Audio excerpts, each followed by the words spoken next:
Box Story vous est présenté par Premium Mix, expert en chats nourriciers, en collaboration avec Hoyt et Easton Archery, ainsi que les caméras de surveillance Bushnell. Je vois ça, je suis tellement content. Gros man. C'est ça!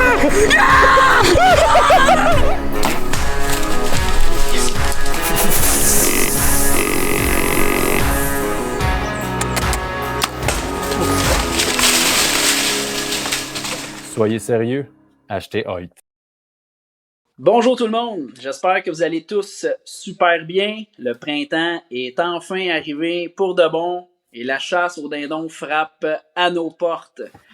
Comme vous l'avez probablement déjà remarqué, ce n'est pas Raph le maître de cérémonie aujourd'hui. Effectivement, c'est moi, David Bienvenu, qui sera l'animateur de cet épisode du podcast Buck Story.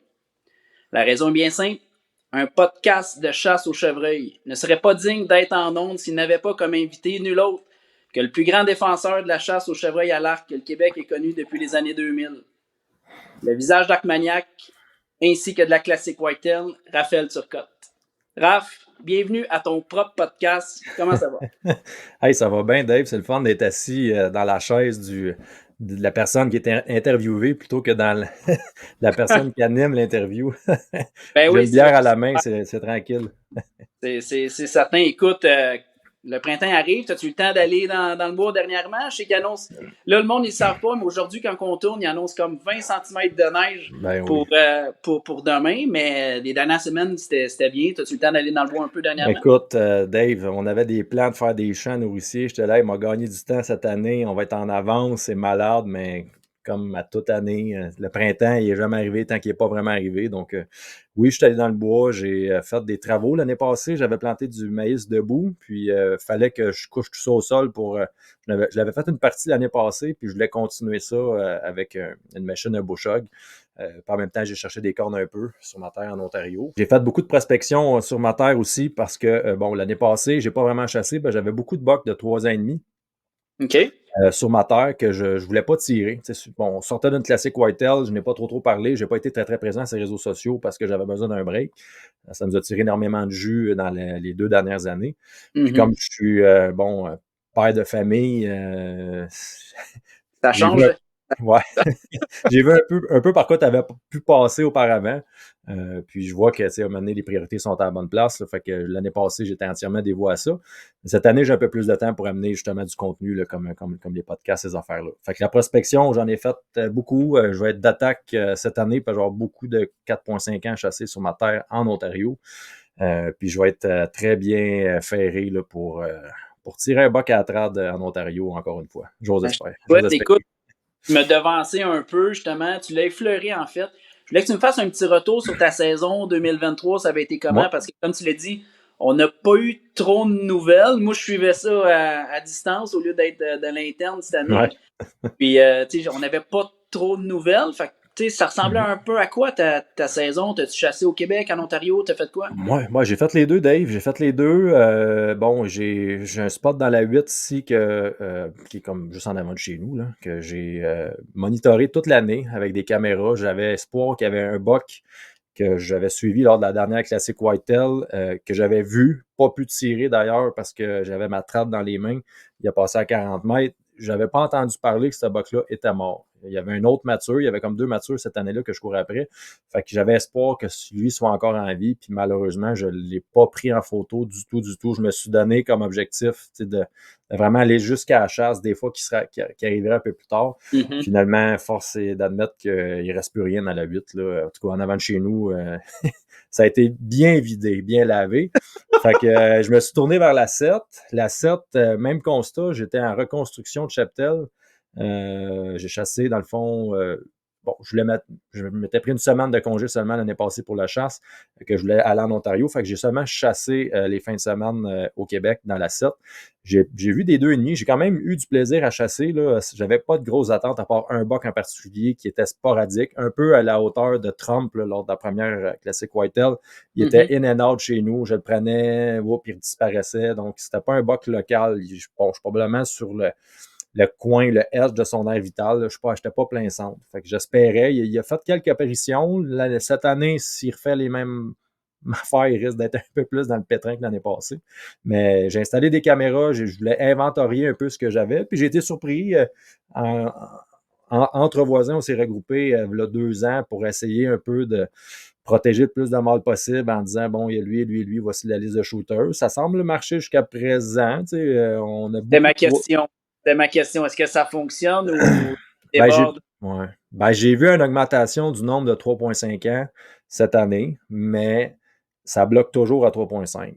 Mais j'en ai vu plus que les autres années auparavant. Fait que là, c'est Ben, là, cette Je suis année que je content vais voir. d'entendre ça parce que, tu sais, les dernières années, on te voyait tout le temps de faire un petit vidéo on the side et comme quoi que, ah, tu sais, pour vrai, c'est dur, faites attention parce qu'il n'y a plus rien. Mhm. On s'était parlé un peu, tu sais, durant l'automne, je sentais qu'il y avait comme justement un petit regain d'optimisme. Ouais, Fait qu'on ouais. sait pas, fait que ça veut dire que pour 2024, ça regarde un peu mieux. Là. Ouais, ben là, je vais voir parce que là, à quelque part, moi, bon, comme je chasse en Ontario, dès que ma chasse au Québec est finie, j'enlève mes caméras, j'amène ça en Ontario avec moi pour essayer de maximiser le plus possible. Donc, je peux pas dire qu'est-ce qui a vraiment passé au travers de la chasse encore. Donc, ça va aller au printemps. Mais je suis optimiste. Il y en a tombé, c'est certain, mais je pense qu'avoir retrouvé un semblant de petit peu de qualité. On n'est pas revenu dans les années avant le plan de gestion, ça c'est certain, mais je risque d'avoir au moins un peu de... Je sais pas si c'était D'espoir. comme moi, mais je sais pas si c'était comme moi, Dave, mais dans les 2 dernières années passées au Québec, je chassais avec un vide. J'ai besoin de challenge dans la vie, j'ai besoin d'avoir un défi, puis j'en Ah, t'en avais avais plus. pour en avoir un, t'en avais un. J'ai essayé de ramasser un Mathieu quand il n'y en a pas, c'est un pas pire. Ben, c'est pas pire défi, t'as raison là-dessus, mais à quelque part, tu sais, d'être drivé comme j'ai pu l'être drivé dans l'histoire que je vais vous raconter aujourd'hui, moi, c'est ce que je recherche, puis c'est ce que j'ai de la misère à revivre. Peut-être que je mets la barre trop haute, mais tu sais, d'amener des bucks à un certain âge, à un certain niveau. On en a parlé, tu le faisais avec Hugo dans ton dernier podcast, ça a été discuté. C'était faisable avant. Fait que là, c'est ce que j'espère. Fait que, écoute, cette année 2024, full espoir, on verra bien ce qui va se passer. Puis pour l'Ontario, écoute, depuis que j'ai acheté la terre en 2019, on est rendu en 2023, la saison 2023 qu'on a passée, je vois une augmentation de chevreuil d'année en année, de par les aménagements qu'on fait, l'ajout des champs nourriciers, le type de bouffe, blablabla. Tous ces ajouts-là font que j'ai de plus en plus de chevreuils locaux. Tu sais, l'été, c'est le fun, je mets des caméras, je vois des bocs sur le vélo. C'est des choses qu'on voyait pratiquement pas quand on a commencé, comme si la terre avait été un peu pas mis de côté, mais mal entretenu ou mal géré pendant les années précédentes. Donc là, on est Peut-être trop axé sur le late season. je pense que c'est ça. Trop axé sur le late season, mais il y a un potentiel d'accueillir des chevreuils locaux là.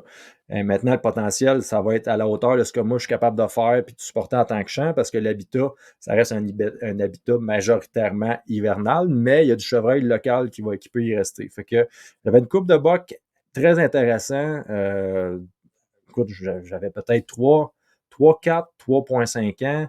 Il y avait un mature qui est apparu fin octobre, que lui, c'est un... on l'appelle Double Browse parce que ben, c'est le bas que j'ai tiré, dans le fond, Dave, dans la deuxième classique Whitetail que j'ai manqué. Puis qu'il y avait juste un bar, là. Mais ce chevreuil-là, on l'avait baptisé Double Browse parce qu'il y avait 2 splits G1. Puis juste avant que je le tire, une journée avant que je le tire, c'est pété comme le marin sur un bord. Fait qu'il restait avec son nom, même si cette année, il n'y avait plus les deux double G1. Je ne sais pas pourquoi, mais c'était comme ça. Fait qu'il y avait ce buck-là que j'étais plus ou moins intéressé de tirer parce que je voulais aller jusqu'au bout. C'est jusqu'au bout du late season, mais le late season qui n'est jamais vraiment arrivé finalement. On a eu un hiver plutôt merdique. Fait qu'avec des bucks comportements plus sporadiques, pas de constance dans les champs, puisque la bouffe, il y en avait partout. Les champs nourriciers, tu sais, bon, ça drainait du chevreuil, mais ceux que je voulais voir n'étaient pas là, tout simplement. Comme l'année où la dernière Classic Whitetail avec Hugo, on avait eu un très beau late season. J'avais quasiment regretté même d'avoir tiré râteau, là, pour te dire, là, parce que je voyais tout le potentiel que ça pouvait avoir. Donc, si j'avais été plein d'espoir, je voulais aller jusqu'au bout. Puis, je suis allé jusqu'au bout, mais regarde, j'ai fini bredouille. Qu'est-ce que je te dis? C'est ça, la chasse. Hey, ça arrive. Ça arrive. Ouais, puis j'étais content à un moment donné de tout ça, dans le sens parce que j'avais chassé sans pression toute l'année. Ouais. C'est effectivement, ça Ça change. rejoint ce que tu disais. Tu chasses un peu plus léger tout le temps. Puis pour continuer avec ça un peu, les gens doivent peut-être se posent la question, puis juste pour conclure ce volet-là, Mhm. et là, tu vois une augmentation en Ontario sur ta terre que tu aménages. T'aménages-tu 1000 acres ou combien t'aménages pour que les gens voient un peu qu'est-ce qui est possible d'arriver à faire? J'aménage 105 acres, puis là-dessus, on est 3 voisins à se parler.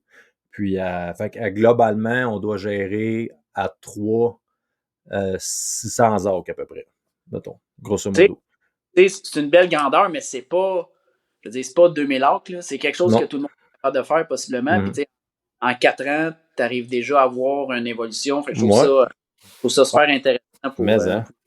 Ben, c'est encourageant pour tout le monde. À quelque part, sans acres, ça reste une grandeur accessible, je pense, un peu à monsieur, madame, tout le monde, à deux. Tu sais, pas Hum. un gars tout seul aujourd'hui, c'est tough en maudit, mais à deux.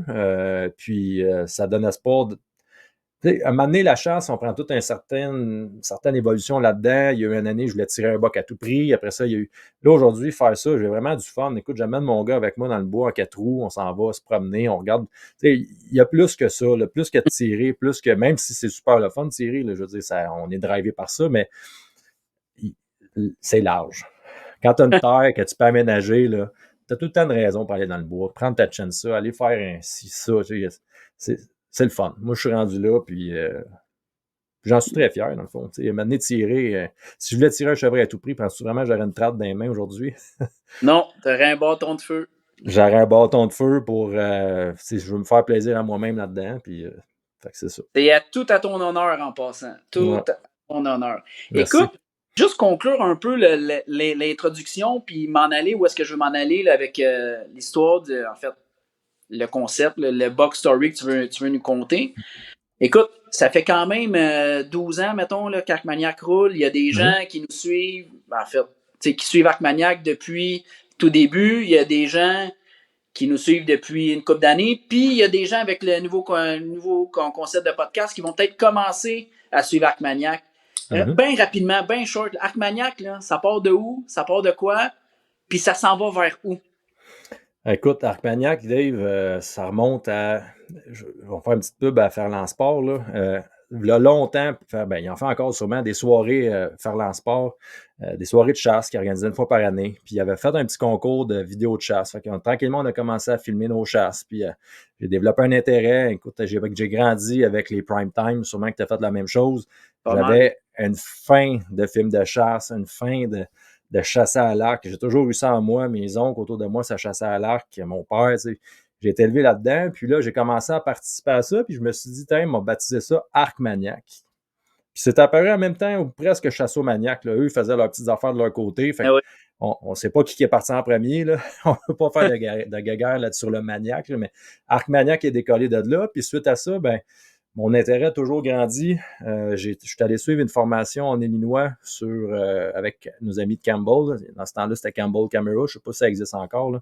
Ouais. Un petit bout, je ne leur ai pas parlé. J'ai suivi une formation. J'ai rencontré des idoles de jeunesse là-bas. Il y avait Pat Reeve, celui qui fait Pat and Nickel, là, les deux. En tout cas, bon, il y avait lui. Rip. J'ai rencontré un autre chasseur, Philippe Van Der Poel. Ça dit sûrement quelque chose. Là, des gars qui filment leur chasse. Puis bon, fait que de fil en aiguille, bon, mon intérêt a juste grandi. On était approchés pour faire.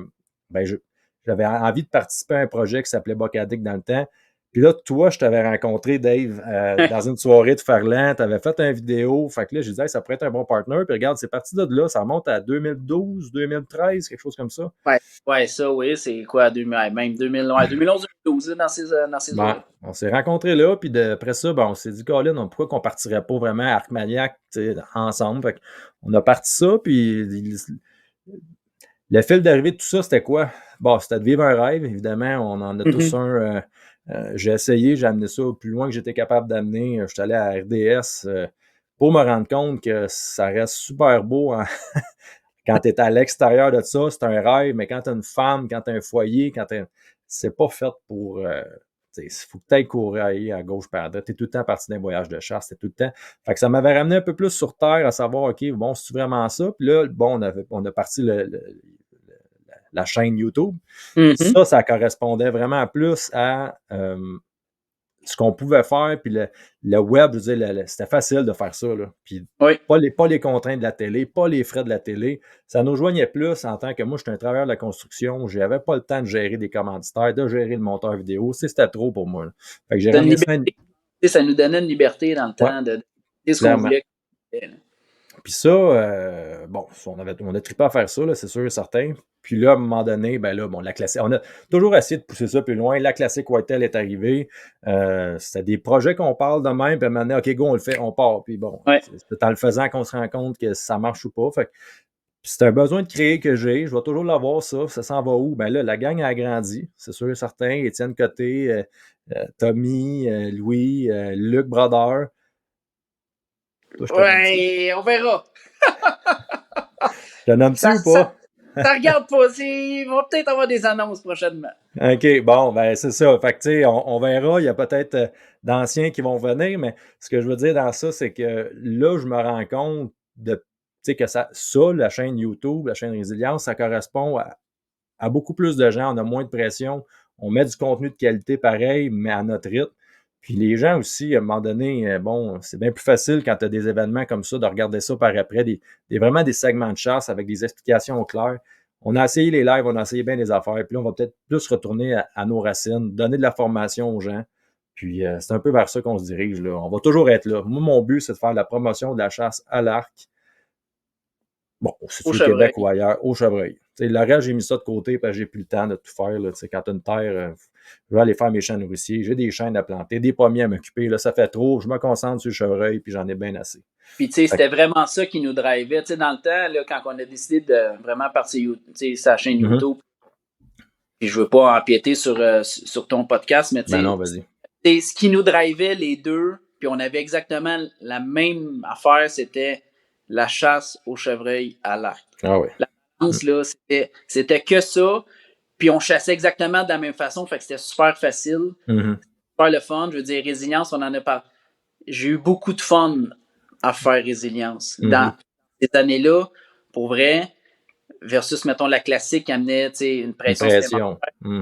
Avec le recul, ça fait 1 an que je fais pas rien, je suis pas nulle part. Puis quand je regarde encore des vidéos qu'on faisait, je trouve que c'était bon. C'était du bon contenu, c'était des belles histoires. Puis je le vois, là, quand je me regarde, j'avais du fun à le faire. Ben oui, mais on le faisait on le faisait quand on avait le temps de le faire, Dave. Oui. On n'avait pas un gun sur la tête avec des points à aller chercher, avec des on a peut-être poussé la patente un petit peu trop loin d'une certaine façon. On voulait essayer, on l'a essayé. Regarde aujourd'hui. Correct, je pense qu'on a quand même créé le plus gros événement chevreuil qui a jamais eu lieu au Québec. Ah, écoute, je suis fier de ce qu'on a fait. Sincèrement, là, je regarde les soirées qu'on a produites. Ça a été malade. J'ai vraiment aimé ça. Ça a été une consécration de 2 belles années de travail avec des gens que je connaissais pas. On a rencontré Charles Doris. On l'écœure bien, Charles, mais on l'aime bien aussi. Là. C'est le fun de discuter avec lui. C'est un très bon type. Bon chasseur de chevreuil. Ce qu'on a constaté, là, c'est qu'on a fait une compétition, mais dans le fond, on est tous bons dans ce qu'on fait, mais on le fait tous de façon différente. Fait que c'est la beauté de la chose, dans le fond, de la chasse au chevreuil. Il y a plusieurs chemins pour arriver au résultat qu'on veut. Là. Puis, ce qui a confirmé aussi, c'est dans le fond, au Québec, là, je veux dire, on a réuni, d'après moi, la crème, le maximum de crinqués qu'il y a de chasse au chevreuil au Québec. Ben, prêt à se filmer. Il y en a qui aiment ça, puis il y en a qui sont crinqués, puis je pense qu'on les a tous réunis, puis ils sont 2000 au Québec. Là. C'est notre marché, notre créneau, c'est 2000. Fait que... ben, 2000, on sait pas comment les gens étaient dans Classic Whitetail. Hein. Il fait peut-être 3, 4, 5 à écouter ça ensemble. On est allé, on a vu, là, c'est les 2 années, on va le dire aux gens, là, il y avait à peu près 1000 abonnés, 1000 personnes qui achetaient la finale. Il était combien ces gens-là? On ne sait pas. Il y a 5000 personnes finalement qui étaient. Moi, je pense que c'est ça parce que j'aurais fait la même chose. Je me suis regroupé à la gang, on se tapait un événement, comme un UFC ou quelque chose de même. Oui. Mais, fait que, on est peut-être plus qu'à 2000. Moi, je mettrais un 5-6 000. Je serais pas gêné de mettre un 5-6 000. Le fanbase Arcmaniac qui nous suit, là, c'est pas mal ces gens-là là, qu'on peut dire qui sont des crinqués de chevreuil à l'arc. Mais peut-être juste crinqués de chevreuil même, parce que ce qu'on dit a toujours été bon pour le chevreuil. On vise l'arc, mais le gars qui chasse à carabine, il est bien capable d'extrapoler et de dire. À la limite, ça fait juste mieux s'appliquer. Ben oui, c'est encore plus facile. C'est juste ça. Exact. Bon, l'intro est faite, Raph. On passe Yes. au croquant. Le podcast s'appelle Box Story. Fait que Mhm. quel box le plus marquant ou quelle histoire? Moi, j'ai une idée vers où est-ce que tu vas t'en aller. J'ai hâte de voir si tu vas me surprendre ou tu vas surprendre les gens. Mais de quel box tu décides de nous parler? Ben là, il est présentement en haut de ma tête. Là, il me regarde. Là, j'ai pas le choix de parler de lui. Là. Je vais parler de Drop-In, dans le fond. Bon, ça fait longtemps que j'en parle, mais il y a Il beaucoup reste de choses. affaires. Ouais, ben il reste des choses à dire. Tu sais, cette histoire-là, elle a été contée dans un... Bon, on a parlé le timing, tout ça, mais il y a des choses qu'on peut pas tout le temps dire. J'en ai long à dire parce que ça part, je l'ai tué en 2018, puis l'histoire commence en 2015 avec lui, exactement. Quand même. Ouais, puis tu sais, je pourrais, sans certitude, peut-être en 2014, on était ensemble, puis on l'a vu pour la première fois dans un champ de soya, mais tu sais, c'est dur à dire. Il y avait probablement 2 ans, 3 ans et demi max. C'était en 2015 que je vais commencer mon histoire avec Drop-In. Ça a été mon buck, dans le fond, qui a. Tu sais, quand tu cours après quelque chose pendant longtemps, c'est comme quand tu dis, mettons, hey, cette fille-là, là, tu sais, je cours après, puis tant aussi longtemps que c'est pas fini, que, tu sais, qu'on n'est pas ensemble, je lâche pas prise. Mais c'est ce que j'ai fait avec Drop-In. Puis, tu sais, ça a toujours été comme un niveau de. Tu sais, en 2015, on commençait, je voulais tuer, je voulais mettre du contenu vidéo, je voulais, tu sais, je voulais tuer, là. Fait que je voulais tuer ce buck-là, mais en même temps, pas comme j'ai voulu le tuer en 2018. Puis c'est là que c'est arrivé. Ça a toujours été comme en crescendo. Un peu comme ton buck aussi de ton côté. Tu sais, tu le voyais, là, il était là. C'était un beau buck, mais tu disais, OK, tu avais d'autres targets ou bien, tu sais, l'occasion que tu avais, on la saisissait. Fait que, bon, tu sais, mais je le voyais, je savais qu'il était là, puis on a de l'historique avec lui. Fait que ça a été la. Ouais. Pour vrai, Raph, là, tu dis Hackmaniac, puis tu penses, moi je pense que la majorité pense Drop-In. C'est le bot le plus médiatisé depuis les 10 dernières années. J'en aurais parlé en tout cas. Fait que j'espère pas tanner les gens avec mon histoire ce soir, mais plutôt rajouter du contenu qui n'était pas au courant, dans le fond, puis qui, pour leur dire, tu sais, ça a la vie dure, un buck mature, puis hey, lâchez pas tant que c'est pas fini. Parce que on ne sait jamais, dans le fond. Ben, effectivement, je vais essayer de te guider là-dedans. Je vais essayer de t'amener puis d'aller chercher le plus creux, le petit minime détail qui fait en sorte, parce que je sais qu'en arrière de ton raisonnement, pour arriver à choisir cet arbre-là, je veux dire, c'est impossible que tu aies tout mis dans le 20 minutes d'épisode. Non. Il y en a beaucoup, puis je sais qu'il y a beaucoup de sites qui ont été faits qui n'ont rien donné expressément pour cette époque-là. Il y a des choix qui ont été faits. Fait que je vais essayer de creuser là-dedans puis t'amener pour essayer d'aller sortir le plus minime détail qui pourrait faire en sorte là, que hey, ça l'allume quelqu'un quelque part, puis il y a un moment donné qui va être dans le bois, va dire hey, c'est vrai, Raph Turcotte il avait fait ça pour son buck. On va essayer vas-y, mon gars, n'hésite pas à me couper ou à me poser des questions, ça va me faire plaisir.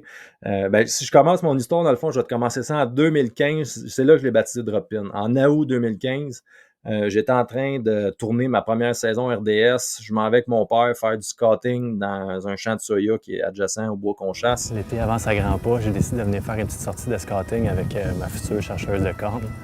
Il faut que je vérifie certaines choses. On a pris des super de beaux bucks en photo, dont un buck, d'après moi, c'est le buck le plus large qu'on aurait jamais pris en photo, avec en plus une drop-in, le rêve de tout chasseur. On a ça chez nous, on est vraiment choyés.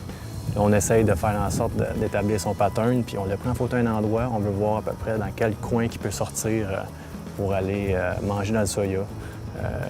On le prend dans le bois, surtout de nuit. De jour, on aimerait ça le voir de nos yeux puis de le filmer, le mettre sur caméra. Donc, c'est ça notre défi ce soir. On va essayer d'établir un peu plus sa routine.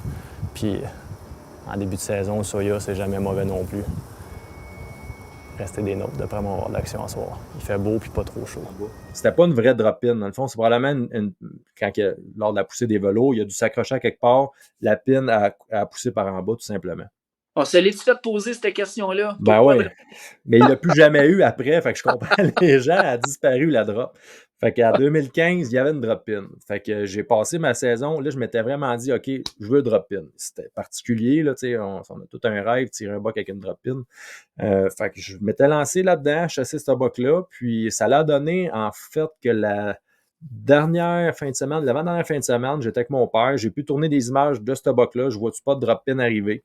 Il s'en venait, dans le fond, d'une zone que j'ai fortement chassée par le passé, puis qui a fait le même comportement que d'autres bucks, à l'exception près qu'il n'a pas nécessairement pris la trail que j'aurais pensé qu'il allait prendre.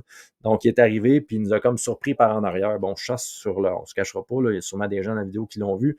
C'est je chasse près d'une autoroute, il y a beaucoup de bruit, on les entend pas se promener. Donc, souvent, ils nous surprennent. Faut être à l'affût 360 degrés constamment. Il faut bouger un peu plus du fait qu'on n'entend pas. Donc, on est un peu plus vulnérable à se faire repérer. Fait que ce fameux drop-in-là, en arrivant par en arrière, moi, j'étais sur le bord d'un bûcher. Dans le fond, je surveillais le bûcher. Je l'ai vu apparaître dans le bûcher. C'est venu vers moi. Il est rentré dans une trail 60 mètres plus bas que moi. Fait que là, j'ai resté à l'affût en regardant le bûcher parce que précédemment, les années d'avant, les box qui avaient tendance à faire, c'est allonger le bûcher, faire la genre de trail parallèle ou la trail perpendiculaire, dépendamment. On a croisé toutes les trails de femelles. Sauf que lui, il l'a fait, mais par le bois. En faisant ça, ben là, moi, j'ai vu que j'étais sur le bord du bûcher, j'étais exposé. Il m'a skyliné, si on veut dire en anglais. Là. Fait qu'il est arrivé, puis là, j'étais avec mon père, on était deux dans l'arbre, donc grosse masse dans un boulot, pas très gros, un 30, je pense que c'était un 30. Pas très gros, donc il est arrivé par en arrière, là, j'ai dû me revirer tranquillement. Mon père, avec la caméra, il a dû bouger un peu aussi. Là, il s'est levé la tête dans les airs, puis il nous a vus. Il était à 20 mètres, mais impossible de tirer là. Rendu là, Raph, là, toi, quand tu l'as vu, mettons, plus loin, là, t'avais-tu grunté? T'avais-tu fait de quoi? Ou il était juste... Ouais, j'avais grunté. J'avais grunté dans la vidéo, là, mais avec l'autoroute, je te dis, Dave, là, il faut... Fait que tu penses pas qu'il t'avait entendu? Ben, peut-être, mais il s'est envenu en faisant le pattern, dans le fond, que je pensais qu'il allait faire. Puis, tu sais, par le passé, par après, en fait, j'ai analysé le territoire, puis il y a tout le temps des frottages là, dans le bois. Tout le temps, tout le temps. Fait qu'il a pris la trail parallèle par le bois, tout simplement. Là. Fait qu'on s'est fait surprendre. J'étais à 20 mètres d'y mettre une flèche à ce moment-là. Ben, fait 20 mètres. Il était à 20 mètres de moi, mais il y avait une talle de branches là, incroyable. Là, je ne pouvais pas tirer. Là. Fait que 2015, c'est terminé comme ça, sans que je tire rien, puis que je ne le revoie. J'ai plus revu de la saison par après, mais de toute façon, il me restait 2-3 jours, c'est tout. 2016, arrive 2016, drop-in est là, un beau buck, un beau 8 points de probablement proche 130. Je jette mon dévolu là-dessus, mais ça donne que je commence à faire des champs nourriciers cette année-là. Je fais mon premier champ, je pose des bucks dedans, je suis super content, je suralimente tout ça au maïs, puis 2016, ça a été une année dure pour moi parce que c'était ma deuxième année censée être RDS. Puis ça avait commencé très, très mal. J'avais engagé un caméraman, dans le fond, dans toute cette histoire-là, pour venir avec moi. J'avais été au Kentucky, premièrement. J'avais fait un voyage au Kentucky. Ça avait, un peu comme ton voyage en Ohio, j'ai eu une méchante leçon de chasse au chevreuil. On s'en allait là sur le public en pensant révolutionner la chasse au chevreuil. Wow, on arrive avec des canots, des bateaux. On pensait... On n'était pas les seuls à être intelligents. Là. Il y en avait d'autres. Fait qu'on s'est rendu compte qu'on était comme average par rapport... On était pareil comme les autres. Dans une place qui était tellement chassée que, d'après moi, la première journée, là, on est arrivé là, il y avait 10 chars par parking. Fait que ça a été un voyage très émotionnel. C'était dur. J'ai fini en voyant 5 chevreuils dans 10 jours de chasse, mettons, grosso modo. Mais avec de l'espoir, parce qu'à la fin, j'avais fini par puncher à une bonne place. Puis, tu sais, je me disais, c'est pas impossible. C'est juste que quand on passe d'un endroit à l'autre, il faut se réajuster. Puis, ça prend du temps pour le faire. Puis, c'était une méchante leçon. Mais, tu sais, j'étais revenu de là un peu démoli, si tu veux. Après ça, bon, là, je décide fin septembre, juste avant, bon, d'abandonner le projet RDS. Fait que là, j'étais tanné. Si je peux t'arrêter, là, tu dis que c'était émotif, là, mais je venais de présenter une saison avec aucun kill RDS. Là. Je veux dire, ça s'était jamais fait au Québec. Là. Ouais, chevreuil, il y avait un kill de femelle, mais tu sais, ouais, je présentais des émissions sans kill. T'as raison. Ouais. Je veux dire, t'avais présenté ça, puis moi, je pense que c'était une marque de commerce d'Arcmagnac dans ce temps-là déjà, parce que on présentait tout. Le bon, le mauvais, peu importe, on présentait tout. Fait que beaucoup de gens qui s'associaient à ça. Je veux dire, tu venais de présenter... Je veux dire, c'est correct, là. Il y en a qui aiment ça, ceux qui suivent Arcmagnac, mais il y en a d'autres qui s'attendent à avoir de l'action dans les émissions. Fait que, tu veux pas. C'est sûr que tu commençais 2016 avec une pression sur ses épaules. Incroyable. Je voulais réussir. Ben, j'ai décidé de... C'est que, dans le fond, dans tout ça, le caméraman, je l'avais envoyé ailleurs. Ça avait été... Il avait fallu... Je ne finissais plus de sortir de l'argent de mes poches pour continuer de maintenir ça. d'un certain Mhm. niveau. Fait que là, maintenant, j'ai dit là, ça va faire. Tu sais, la pression qu'on parlait, j'en ai vécu de la pression. Puis cette année-là, là, c'est là que j'ai comme, regarde, je relâche la pression, c'est fini pour moi. J'ai plus le temps. Tu sais, j'étais charpentier, mais j'avais pris 6 semaines de vacances en 2016, Dave, juste pour Hein. la chasse. Tu te rends-tu compte là, comment Ça j'étais pas prend un chez bon boss. nous? Hein? Ça prend un bon boss. Ben oui, ça prend un bon boss. Mais tu sais, j'étais pas chez nous. Fait qu'à un moment donné, j'étais allé au bout de ça pareil, mais bref, tu sais, j'ai fait ma saison, j'ai pris mes 6 semaines, j'étais allé tourner, j'ai vécu une super année, ça a été vraiment trippant, mais pas avec l'idée de la RDS. Fait que, tu sais, j'avais besoin de tuer quelque chose. J'avais besoin de tirer un buck. Fait que je commence 2016, puis première journée, gros front froid. Ouais, je m'en Euh, souviens. Ouais, c'était la première fois que je m'auto-filmais pour tirer un buck. Ça m'est arrivé souvent auparavant avec mon père de me faire filmer, pèse pas sur on, start pas record, un paquet de mésaventures de même. Fait que là, c'est la première fois, je vois un beau 3.5 se présenter qui faisait vraiment mon affaire par rapport à. J'ai comme oublié de drop-in. J'ai dit, OK, lui, je le tire parce que je voulais avoir du résultat. Je l'ai tiré, je suis super content. Mais drop-in, ça aurait été une année que j'aurais pu le tuer, c'était bien 2016. Peut-être, moi j'ai tiré ça en septembre, fin septembre, il me semble le 28, quelque chose comme ça. Je tire un buck, c'est Big Five dans le fond que j'avais tiré. C'est le premier épisode de la série Résilience, je pense, quelque chose comme ça. Oui. 2016 se poursuit, moi je continue d'aller filmer mes chums. J'étais allé avec toi, Dave, au Manitoba. Ça s'est passé, mon gars, on vient de là, c'est super le fun. Je m'en vais au Kansas filmer Hugo. Je reçois un appel début novembre. Bon, ben mon père m'appelle, dit ouais, ton frère vient de tirer drop-in. Attends, je t'arrête, Raph. On était sur le chemin du retour au Manitoba. On était ensemble dans le char. On était ok, je pensais que c'était au Canada. Ok, bon, on était ensemble, Colin, d'abord à ce moment-là. On était ensemble dans le Mhm. char. Ok, Il avait tiré ça à l'arc, puis il avait dit. Je me souviens, on prenait la route vers l'aéroport. ok. Puis là, il On s'en capotait parce retourne- on s'en retournait vers l'aéroport, c'est ça? Exact, OK, exact. bon, parfait. Fait que j'apprends que Drop-In, bon, Drop-In est mort. Ben, j'étais content pour mon frère, mais c'est dans les années où bon, on avait une excellente semaine d'arc, 1er de novembre. Drop-In est arrivé, lui, il s'en est en arrière de 2 femelles. Belle shot à 20 mètres, mon frère, inexpérimenté en tant qu'archer. En même temps, je suis content parce qu'il m'en devait une, lui. Mon frère, j'avais déjà passé un de mes stands en allant ailleurs, puis il avait tiré un buck de 145 à 30 verges au pot de noir, puis c'était l'arbre que j'étais censé aller chasser. Fait qu'il m'en devait une.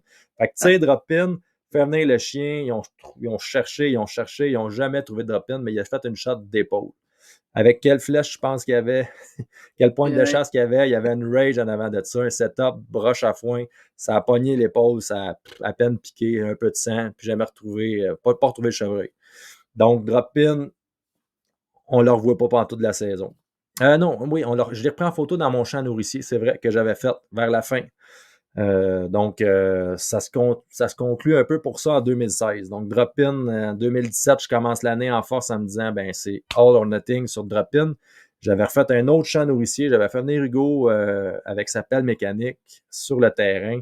On fait un acre de champ nourricier, gros travaux majeurs. J'avais fait un acre. On est parti du bois, là. J'ai tout coupé. On a fait un acre de champ nourricier. Je voulais attirer de Drop-In là. Cette année-là, à partir de 2017, je peux te dire que j'ai vraiment jeté mon dévolu sur Drop-In. J'ai laissé passer des pop bucks là, à ce moment. C'est la première année que je laissais vraiment passer des bucks de 3 ans et demi, des beaux bucks là, pour atteindre mon but. Fait que c'est en 2017 le tournant que j'ai vraiment pris pour, malgré le fait qu'on filmait. Là. Y avait-tu jumpé pas mal? Y avait-tu, malgré Drop-In, ça, y avait-tu. Drop-In avait jumpé. Je pense qu'il était plus beau en 2017 que quand je l'ai tiré en 2018. Il était plus Ok. égal, plus uniforme en 2018. Quand je l'ai tiré, il y avait faut pas que je me trompe, il était à côté de moi. Il y a la G2 de son côté droit qui était un petit peu croche, tandis que l'année d'avant, tout était droit, tout bien haut, une masse un peu plus forte aussi. Donc, la blessure, ça n'avait rien fait. C'était Il est, vraiment. puis là, il est comme à son prime, genre quoi, à Ouais. 5 ans. Ben là, je 5, l'estimais, quand que il y avait d'après moi 4 ans et demi en 2015, 2016, 5 ans et demi, 6 ans et demi en 2017. Fait prime. que, ouais, prime, là, il était écœurant. Fait que je m'étais fait un setup de champ nourricier, j'avais installé, c'est-tu 300 mètres de clôture avec de la barbelée sur les arbres.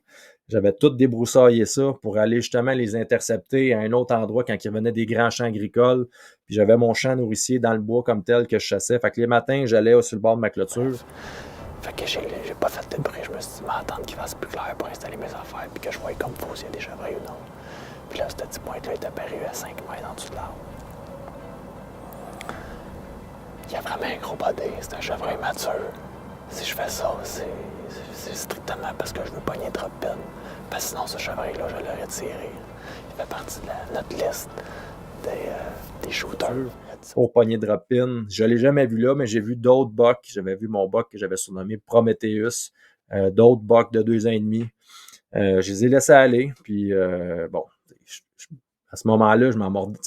Tu sais ce que c'est, là, tu sais, quand tu veux tirer, mais que tu dis non, faut pas. Bon, j'en étais à mes premiers balbutiements dans ça, là. Fait que maintenant, on apprend avec le temps, là. Puis, tu sais, on revoyait les bugs dans ces années-là. Je veux dire, on en laissait passer, puis on les revoyait. Ouais. C'était quand même encourageant, là. Mais aucun des bucks, moi, j'ai pas été béni par ça, là. Aucun des bucks de 3 ans et demi que j'ai laissé passer, ou de 4 ans et demi, là, bon, j'ai jamais eu la chance d'y tirer.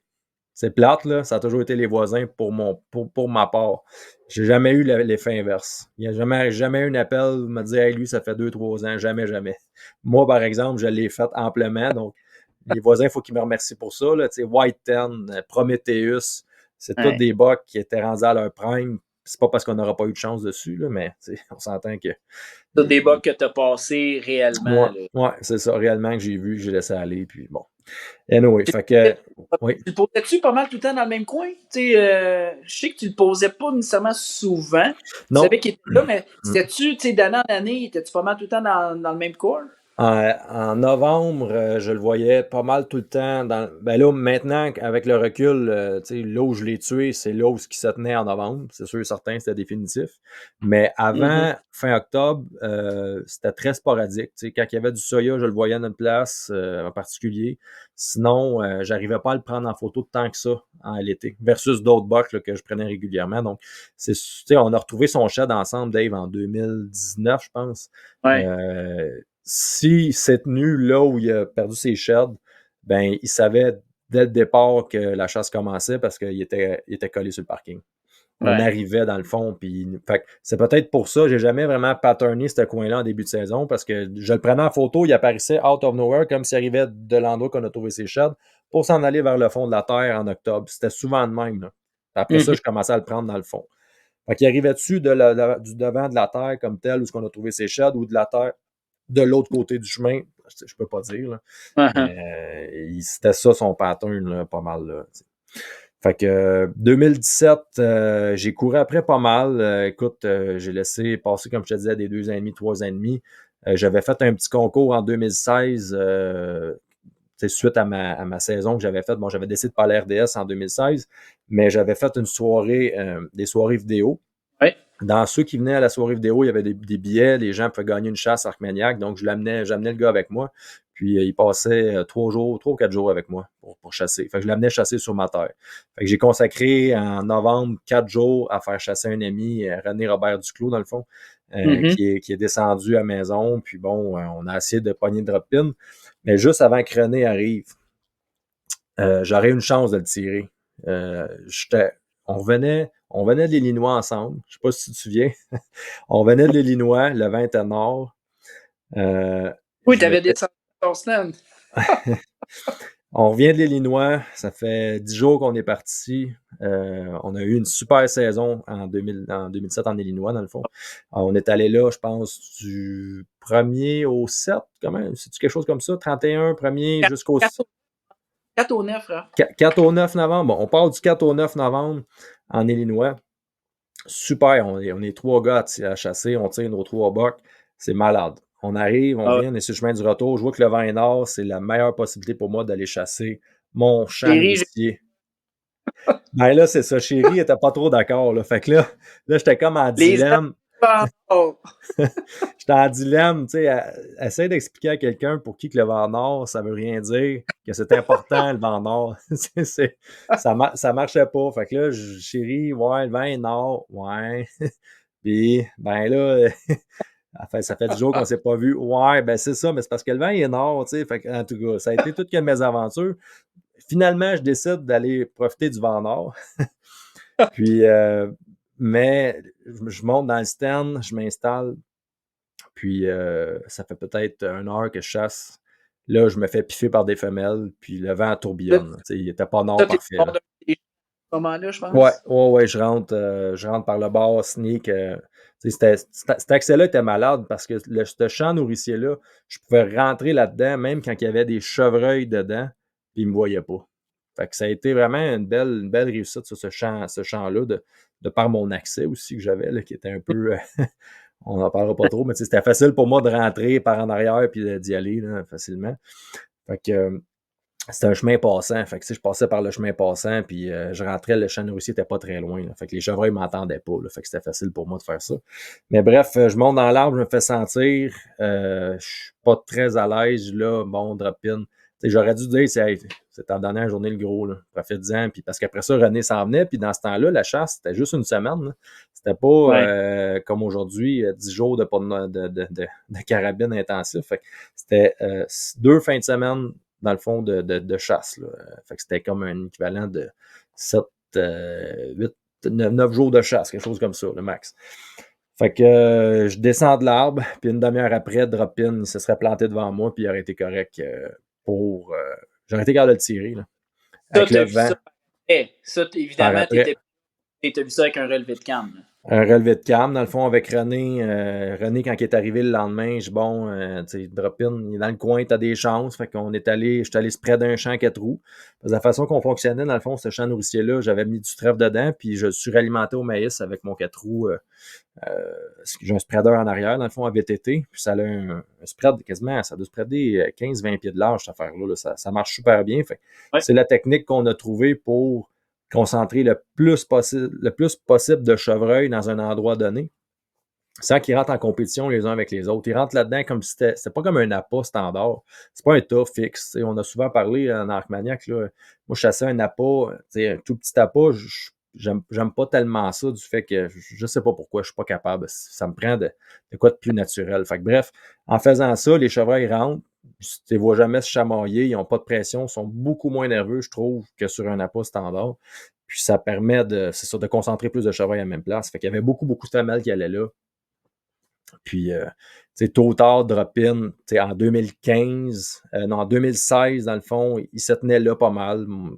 Les caméras m'avaient montré qu'il se tenait dans ce champ-là de façon, à raison de 2-3 fois semaine. Je considérais que c'était beaucoup. Il aurait pu passer bien des fois en arrière de la caméra sans qu'on le voit. Ces champs-là, on commençait comme à expérimenter les traits parallèles, les bas qui voyagent où vraiment. Aujourd'hui, je sais que si tu le prends 2-3 fois dans ce champ-là, il a peut-être passé 5-6 fois dans la semaine, mais bien des fois, c'était comme en retrait, puis sans se pointer la face là. Avec le recul, aujourd'hui, on j'aurais chassé différemment, mais on commençait notre apprentissage réel. On faisait du hang and hunt, mais pas aussi intense qu'on peut le faire aujourd'hui. On commençait là-dedans. Là. Exact. Fait que drop-in, c'est ça. Mais je l'ai chassé trop de la même façon. En 2017, je voulais trop le chasser dans le champ, mais à un moment donné, à force de chasser le champ, ben, je le chassais pas comme il faut. Il pouvait me passer dans le dos, dans le fond, entre moi et le chemin principal, si tu veux. Puis jamais je l'aurais vu parce que j'étais tellement concentré, focus sur le champ.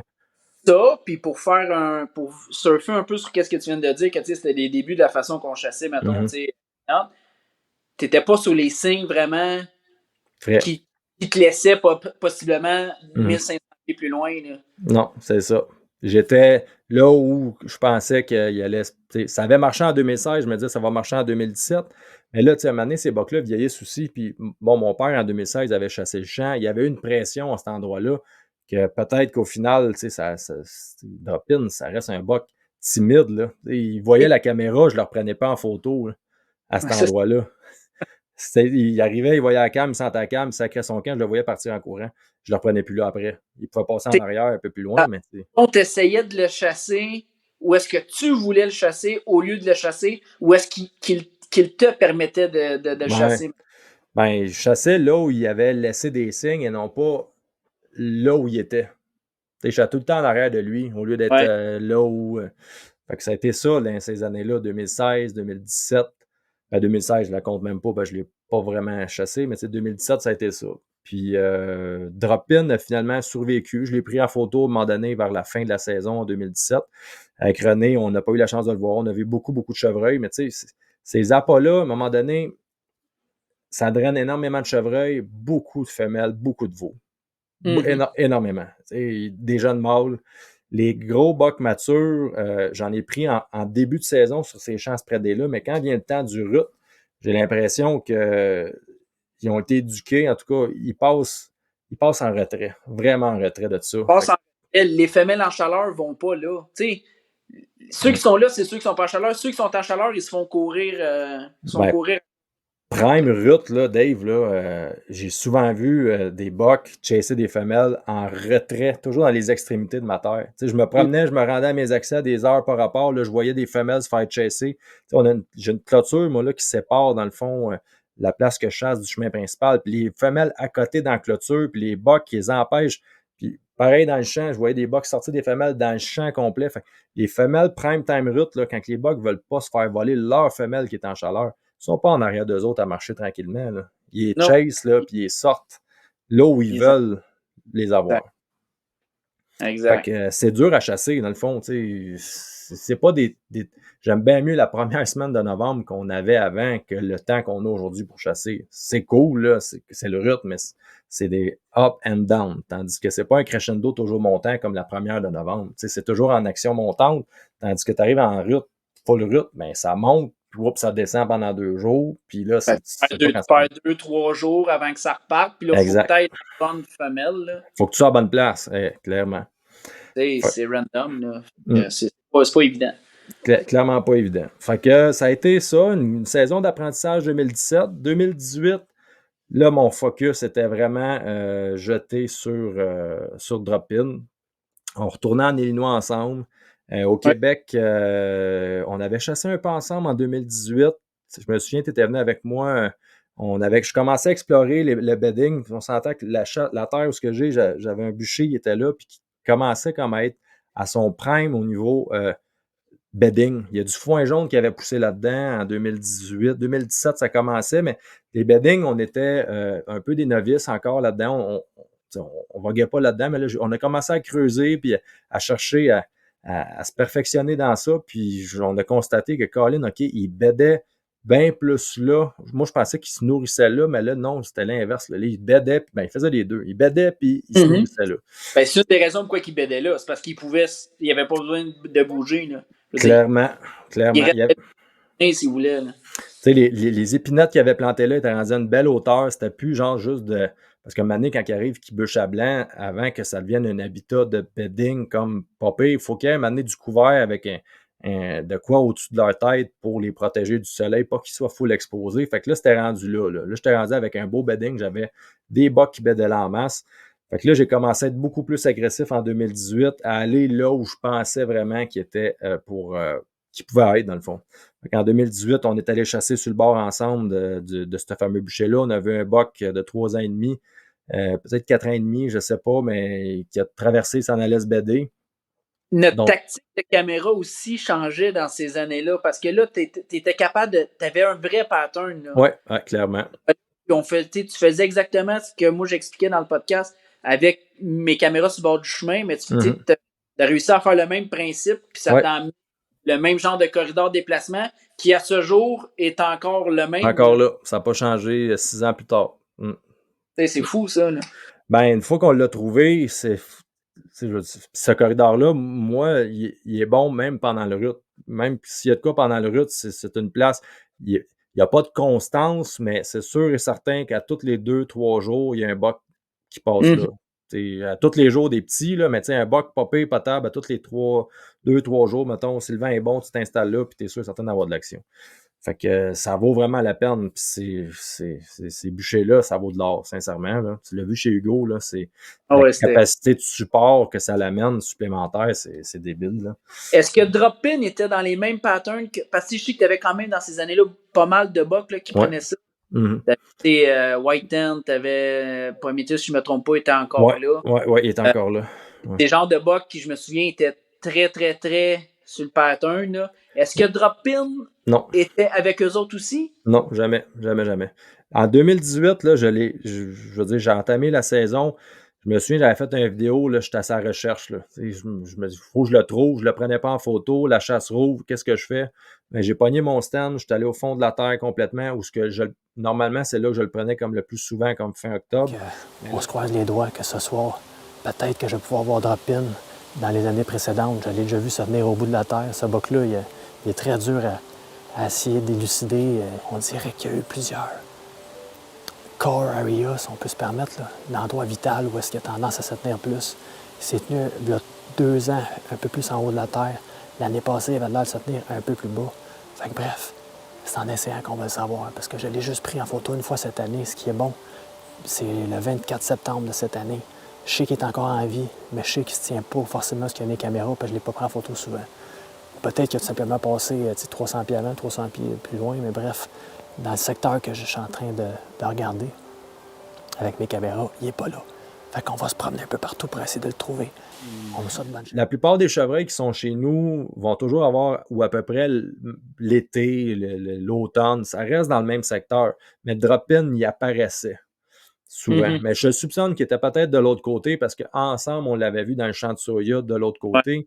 Fait que probablement qu'il jouait dans cette talle-là. Son air vital était quand même assez grand. L'été, beaucoup plus petit. Fait que je le prenais pas en photo. Fait que plus la saison avançait, plus ça l'agrandissait. Puis... Parce que les voisins de l'autre bord le prenaient en photo aussi. OK. Ouais, fait que là, parfait, je pars full espoir. Fait que je me mets à chasser. Bon, j'ai chassé dans mon bûcher au début parce que je l'avais vu arriver de là. Fait que je me suis dit peut-être qu'il bédait là.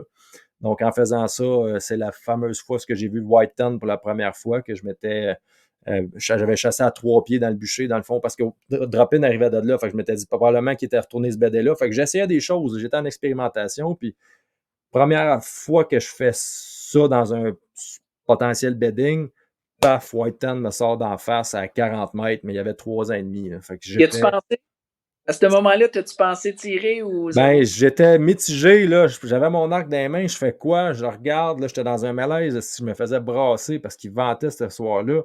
Les conditions n'étaient pas là, puis mon dévolu, c'était Drop-In. Fait que j'ai pris mon arc. Ça, je peux te confirmer que j'ai pris mon arc. Parce que là, je fais quoi? C'était bon, c'était pas un... Il était pas à la hauteur de ce qu'il était en 2019, mais c'était un foutu beau buck. Fait que finalement, je le laisse aller, mais là, ça m'a confirmé, j'ai comme clutché. Hey, check ça, les liens qu'il faut faire à cette heure. Faut plus que je chasse là où je le prends en photo, mais faut que j'aille le chercher là où je pense qu'il est. Donc là, j'ai comme pris un step dans mon niveau d'agressivité que je te parlais, là, puis qu'on a tout pris un peu en même temps. On était ensemble là-dedans, puis on s'en allait, puis hey, j'ai fait ci, j'ai fait ça, puis là, OK, parfait, on l'essayait mutuellement, puis on s'aidait mutuellement là-dedans. Fait qu'on est arrivé la chasse ferme, la saison d'arc finie. Fait que là, vas-y, excuse-moi. Là, je disais, on est parti en Illinois, la chasse a fait... On est parti en Illinois début novembre. Là. Début novembre, on part en Illinois. Fait que pendant une semaine de temps, j'ai pas de relevé. Je sais pas trop où est-ce qu'il est. Je sais pas ce qu'il fait vraiment de Drop-In, mais je sais qu'il est encore en vie. Donc, on super voyage en Illinois ensemble. On tire un buck la dernière journée. Shot in extremis à 40 mètres. Bon, chevreuil, encore là, on chassait setup léger, comme tu expliqué avec ta première shot avec J'ai un curvé. Je chassais avec une Rage, avec la X. Beaucoup trop légère, beaucoup trop, pas de pénétration, mais finalement, j'ai pogné l'artère fémorale à l'arrière au niveau de la queue. Ça l'a complètement paralysé, le buck fait pas long. Puis bon, je reviens chez nous, je suis content. Hey, il me restait 2 flèches dans mon carquois, Dave. J'avais juste 2 flèches. J'avais tiré mon buck là-bas, la flèche avait cassé. Fait qu'il me restait 2 flèches. Fait que je reviens au Québec, crinqué à l'os. On est revenu jusqu'au 9, donc j'avais pas chassé le 10, j'avais chassé le 11. Je sais même pas si j'avais chassé le 11, je pense que j'avais recommencé le 12, parce que j'étais resté avec ma blonde le 11. J'avais appris de l'année... Non, mais j'avais appris de l'année d'avant que là, j'avais comme tout foiré avec le vent nord. Là. J'avais autant foiré ma chasse.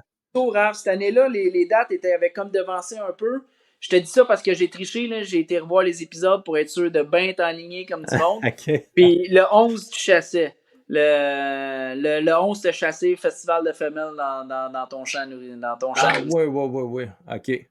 Bon, OK. Festival de femelles, je vois pas de drop-in. Je pense que j'avais été directement dans mon champ. Ouais, t'as raison. J'avais pas fait de revue de caméra. Mais j'ai-tu tiré ça le 12 ou le 13, drop-in? Il me semble que c'est Le le 12. 13. C'est le 12, OK, 12 novembre. Bon. Le Fait que c'est le 12. 11, ça fait du sens. C'est bon, dans ma tête, c'est le 13. Fait que c'est le 12. Fait que le 11, je m'en vais dans mon champ, je chasse pas le matin, je chasse juste le soir, puis je vois rien. Fuck all. Pas des Puis, femelles. attends, là, on est le 11 novembre, puis tu vois genre 25 femelles, Ouais. pas de buck. Là. Ben, tu sais, mon champ nourricier que j'ai fait, là, j'ai une densité de chevreuil incroyable sur cette terre-là. Les champs que je faisais ne faisaient que se faire surbrouter constamment par de la femelle, des veaux, femelles veaux. Tu sais, c'était trop intense. Fait que c'est là que j'ai appris. Tu sais, les bucks, ils se tiennent pas avec les femelles. Tu sais, on a remarqué, hein, ils ont leur bedding, les femelles ont leur bedding. Il y a tellement de femelles que j'ai l'impression que les bucks, tu sais, gravitent autour de ça, gravitent autour des beddings. Mais les champs, là, sérieux, rarement, moi, ils vont sortir là-dedans, ou presque rarement. Ils vont toujours les contourner. Mais tu sais, en 2018, j'étais pas encore rendu à. C'était un nouveau champ, je lui donnais une chance, je voulais voir peut-être que là, j'essayais des nouvelles affaires, des entrées différentes, des trucs. Je m'étais fait un setup en retrait aussi pour chasser, me semble, différentes affaires. Mais j'ai pas le temps de chasser bien longtemps, de l'exploiter bien longtemps en novembre, ce champ-là, parce que le 12, donc le lendemain matin, je m'en vais me faire dropper dans le corridor que je te parle, qu'on a chassé ensemble puis que j'avais vu, on avait vu un buck. Je me fais dropper là, full action. T'sais, ce corridor-là, le matin, là, le champ nourricier, il ne faut pas que je le chasse directement. Les femelles reviennent toutes par là, ou à peu près toutes, puis ils ont tout le temps des bucks qui apparaissent là, mais que quand je chasse le champ, je les vois jamais. Ces bucks-là contournent le champ, puis après ça, ils viennent. Bon. Fait que j'ai une popée chasse, puis là, il m'a compté une bonne. J'ai pas compté, je pense que tu le savais, mais je l'ai jamais dit à personne. Moi, je le sais. Là, avide de tirer 2 bucks dans la même saison, je vois un 3 ans et demi passer, puis fouille-moi pourquoi j'ai une bulle au cerveau qui passe. Je m'étire sur ce buck-là, je juge vite, puis pourtant, j'étais mindé drop-in. Là. Puis là, je pense qu'on avait une entente avec Norman Burn d'y vendre nos vidéos. Fait qu'on voulait fournir de quoi, Norman. Encore là, j'avais une pression. J'étais avec mon déclencheur, je m'étire, puis sur mon habit de chasse que j'ai, le collet, il est large. Puis là, moi, j'avais un déclencheur au pouce. J'allais m'ancrer directement en arrière de ma mâchoire. Ben, mon pouce accroche le trigger. Puis je ne m'étais pas placé, là. Je fais plus jamais ça. De toute façon, je tire au doigt à cette heure, ça ne fait plus rien, mais accroche le trigger, la flèche part. Puis bon, j'ai complètement à côté, ça n'a pas rapport, là, je perds ma flèche. La plus belle erreur de toute ta saison, de toute ta carrière de chasseur. Moi, ma plus belle erreur, mais Colin. Hey, j'aurais pas tué Drop-In. Mais là, méchante niaiserie que je fais là, je réalise sur le coup. Qu'est-ce que je fais là? Voyons donc, il méritait pas de se faire tirer ce buck-là, mais pas pantoute. Puis c'était. Tu sais, je n'ai peut-être déjà parlé, la switch du killer qui se met à on. Là, moi, on dirait que je veux rien que tirer une flèche. C'est juste ça. En tout cas, bref, la switch était on cette fois-là, mais quand j'ai vu la grosseur du buck réel quand il s'est rapproché, ben après, j'ai pas tiré ça. Phew! Tu sais, j'étais super content. Fait. Dans l'après-midi, je fais un relevé de cam. Là, il me restait.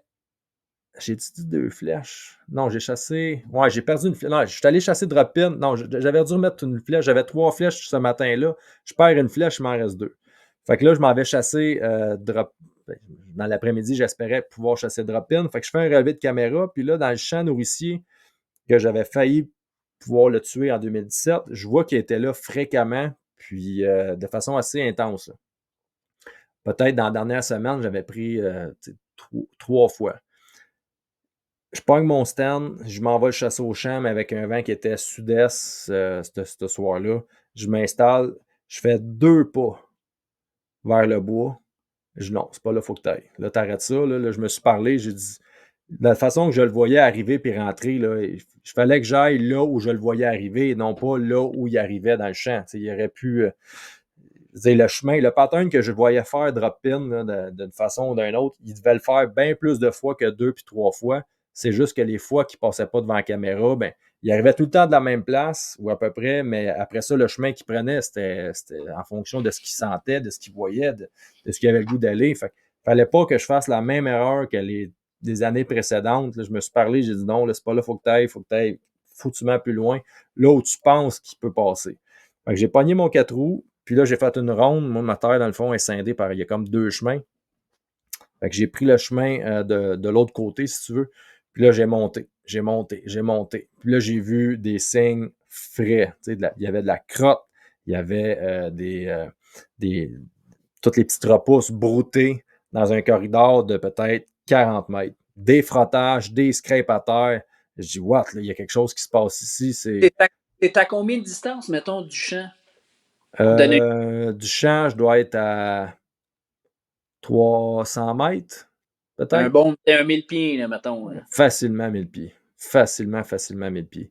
Fait que là, je tombe sur ce corridor-là, malade, tu sais, je devais avoir, je sais pas, 10-12 crêpes, des arbres gossés, là, frottés comme jamais. Donc là, j'ai dit, OK, c'est pas, c'est là, là. Fait que je continue avec mon 4 roues, un bon bout pour faire comme si j'étais parti plus loin. Je reviens à pied sur mes pas, puis là, je rentre direct là-dedans. Je me suis pas cassé en tête à essayer de contourner. Je suis arrivé en plein milieu de ce que je voyais les signes les plus hauts. Je rentre là, puis je me rends jusqu'où est-ce que j'ai une possibilité d'avoir une shot. Donc, je me rends à une place, belle éclaircie, avec un gros érable, mais il y avait une foutue grosse branche dans l'érable que je me suis dit, elle, je la couperai pas parce que elle me fait un peu de couvert. Puis, dans le temps que j'avais, ça paraît pas, mais mettons que je suis allé m'installer à 2 heures pour aller à une place. Après ça, finalement, c'est pas là que je vais. Je rembarque sur le 4 roues, fais ma ronde. Le temps passe, là. Puis, dans ces temps-là, il fait noir quoi à 5 heures. Donc, fallait pas que je niaise, là. Fait que je me suis dépêché au plus simple. J'ai mis 3 sticks, je pense, de haut, peut-être 4 sticks. J'ai rien eu à faire. Installe ma caméra, pars l'entrevue. Game on. Nouveau setup. J'ai pris mon buck drop pin à plusieurs fois dans le haut de la terre. Donc là, je m'organise pour passer du temps ici un peu. On va juste à soir et demain matin sûrement. J'ai fait la tournée de mes caméras. Puis c'est ce que ça disait. Je l'ai pris à 2-3 reprises en plein jour. Dans mon champ là-bas, dans mes 2 champs, mon champ d'avoine, puis un autre setup que j'ai. Le vent tourbillonne, ça n'a pas de bon sens. Quand le soleil est là, le vent va par là, puis quand il y a un nuage, le vent va par là. Mais bon, on s'assit et on chasse. Tout confiant, mon homme, le vent, il est parfait. Mais là, c'était nuageux un peu. Tu t'arranges-tu pour avoir le vent d'en face parce que tu penses, parce que là, je veux dire, on s'entend, tu sais pas exactement où ce qui est, tu as une idée du secteur par où est-ce qu'il peut arriver. Tu t'arranges-tu pour avoir le vent vers toi ou tu l'as chassé crosswind? Il était par rapport, dans le fond, j'avais pas le vent d'en face du tout, là, j'avais le vent qui poussait par en haut de moi. Dans le fond. Fait que s'il arrivait à mon égalité à moi, dans le fond, là, de par en haut, il me sentait, mais s'il arrivait de plus loin, en descendant, il me sentait pas. Mais quand le soleil apparaissait, en arrière des nuages, il tombait plus S. Il était plus sud, là. Donc là, je me faisais piffer. Donc, dans la vidéo qu'on peut voir dans l'émission finale de Drop-In, il y a un petit buck qui s'en vient dans le corridor de déplacement. J'étais right on. Là. Si le vent était bon, là, ce petit buck-là s'en venait, puis il me passait à 20 mètres. Là. Mais le vent switch de bord comme lui arrive dans ma ligne, si tu veux. Là. Il y a un nuage qui est parti, le soleil sort, il me sent. Fait que là, il se met à souffler. Puis il me souffle. Puis là, 2-3 bons souffles. Il fait une coupe de pas, puis au lieu de s'en aller, vraiment, il me contourne. Il me contourne, puis là, il ne peut plus me sentir parce que là, le nuage est reparti, il est revenu devant le soleil, puis là, le vent est tombé sud-est. Il n'y a plus de possibilité de me sentir d'aucune façon. En faisant tout ce tapage-là, lui, Drop-In s'en venait exactement dans le même corridor de déplacement, mais il était en retrait de ce buck-là. Il a probablement dû se planter là quand le buck a sifflé, mais quand il a vu le buck me contourner, puis pas faire de cas, il s'est emmené en courant dessus. C'est là qu'on le voit apparaître. Moi, du coin de l'œil, je filme le petit, OK, là, j'entends en arrière marcher, je me vais d'abord, puis ça s'en vient comme un train. Ça s'en vient. Là, le cœur, mon gars.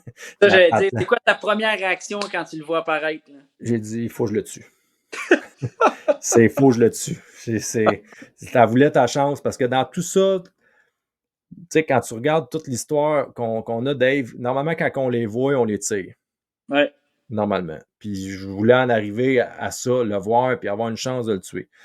Donc, je le vois qui s'en vient, puis, tu sais, les bucks qui soufflent, ils s'en sacent. Dans le temps du lutte, là, ils s'en sacent. Tu as vu le buck, là, il m'a senti. Il voulait-tu passer dans ce corridor de déplacement-là ou il voulait pas Ouais. passer? Eh Il oui. voulait passer parce qu'il a voulu me contourner de 30-40 mètres pour passer pareil.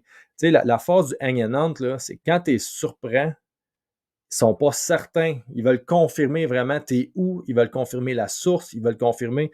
Donc, ça nous donne des secondes chances. Tu sais, quand c'est un spot là, qui est chassé puis overchassé, puis à la minute qu'ils sentent de quoi, ils s'en vont parce qu'ils savent que tu es là, puis ils savent c'est quoi, parce qu'ils ont confirmé par après, ils sont venus sentir tes traces, ils ont monté, ils ont senti tes marches, ils savent t'es où, ils savent. La force du hang and hunt, c'est ça. Ça te donne des chances supplémentaires. Est-ce que tu penses que c'est le point tournant de ta chasse? D'avoir fait ce move-là, d'être. Oh, oui, clairement.